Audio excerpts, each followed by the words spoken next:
Tina! Ako po si Tina! I'm Tina! Ako po si Tina at ikinagagalak namin kayong makasama ngayon. Ito na nga ang huling destinasyon para sa taong 2023.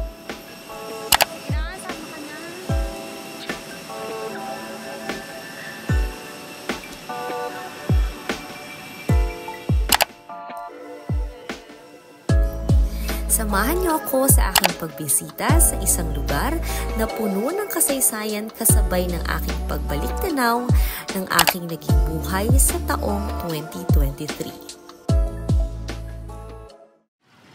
Today, pupuntahan namin ang ilan sa mga historical places sa Angeles, Pampanga at syempre ang mga magagandang parol at atin din titikman ang mga sikat na pagkain dito. Let me share with you my 2023 life lessons recap. First itinerary, hanap muna kami ng makakainan para sa aming breakfast. However, ito ang bumungad sa amin dito sa tinatawag nilang walking street. Dito kami ngayon sa parang red light district ng Angeles. But it's a morning, so wala pa masyadong ganap. Sana pala binilang natin kung ilang bars.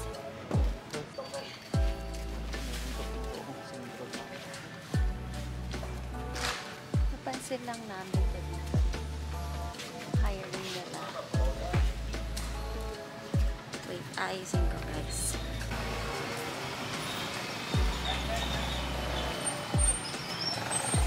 Kasama si Ken, naghanap kami ng makakainan kung saan doon din kumakain ang mga lokal ng Pampanga. Sa hinaba-haba na aming paglalakad, ito nakakita na rin kami ng aming makakainan. Masarap, sulit, abot kaya at lasang-lasa talaga ang timpla ng Pinoy. Bago pa man kami pumasok sa museo na ito, isang pamilya sakali ang aking nakita. Ang mga Aita sa bangketa. Dami mo na pera, oh! Kapag magulang ka na, mababasag ka agad ng puso mo kapag makakakita ka ng ganitong mga eksena ng mga bata. How I wish I have all the means and resources para matulungan sila.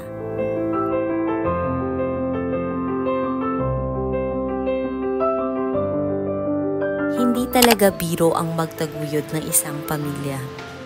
This year has been a roller coaster sa akin. Sometimes, ang hirap i-handle ang responsibilities and pressure sa paligid mo. Kagaya ng napakagandang kasaysayan na aking nakita sa mga museo na aming nabisita, mapapatunayan nating change is really constant sa buhay ng tao. And that happened to me last year sa napakaraming transitions na nangyayari that I really had a hard time to cope up.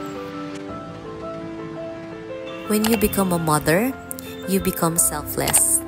And this year, I dwell too much sa pagiging nanay. I have this thought in my mind na magampanan ko lang and ma-provide lahat ng needs ng pamilya ko ay okay na ako. While I focus on that one area in my life, nakalimutan ko yung aking sarili. There is danger din pala of being selfless. Because what can you give if walang nag-overflow sa'yo? Therefore, you should always fill your cup so you can share something sa ibang tao, lalo na sa pamilya mo. Nandito tayo sa noon at ngayon. Noon, ang mga tao, ganito sila mag-picture. Napaka-formal, napaka-decente. Ganyan. Ayan ang evolution natin. Ngayon, ang mga tao, ganito na sila mag-picture. Meron pa jump shot na ngayon.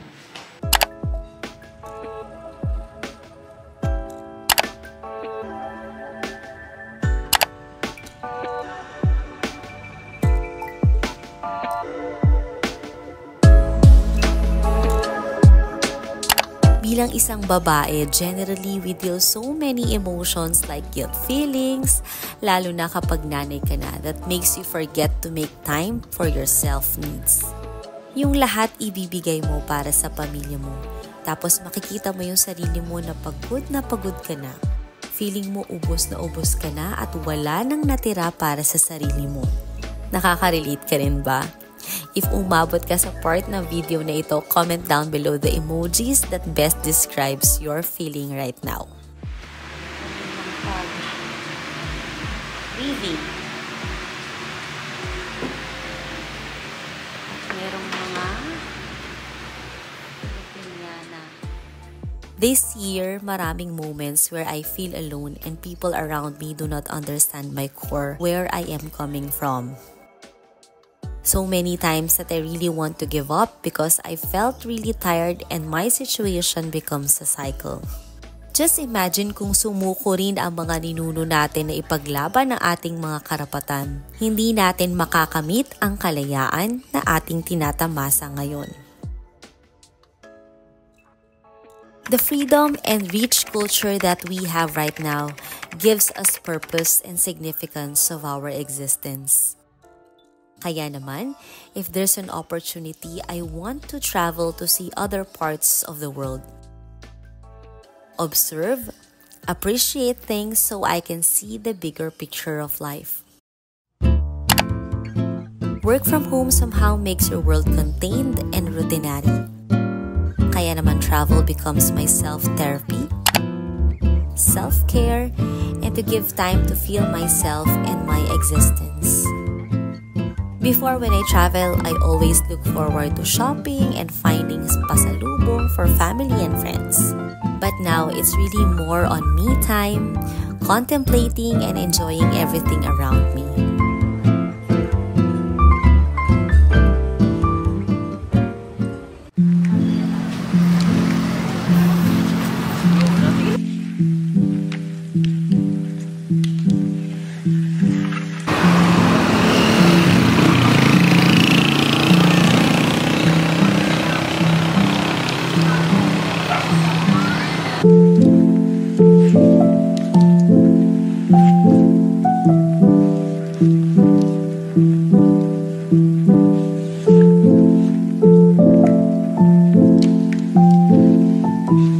Magandang balikan ang mga kaganapan sa nagdaang taon and see the purpose of God bakit natin pinagdadaanan ang lahat ng iyon. Kagaya ng pagbalik tanaw namin ng kasaysayan ng Angeles, Pampanga, matututunan mong ma-appreciate ang buhay. Mauunawaan mo ang mahalagang dahilan kung bakit nangyari sa iyo ang mga pinagdaanan mo sa nakaraan. Dahil dito, mahaharap mo ang panibagong bukas na may katatagan, lakas ng loob, kapayapaan, at kalayaan.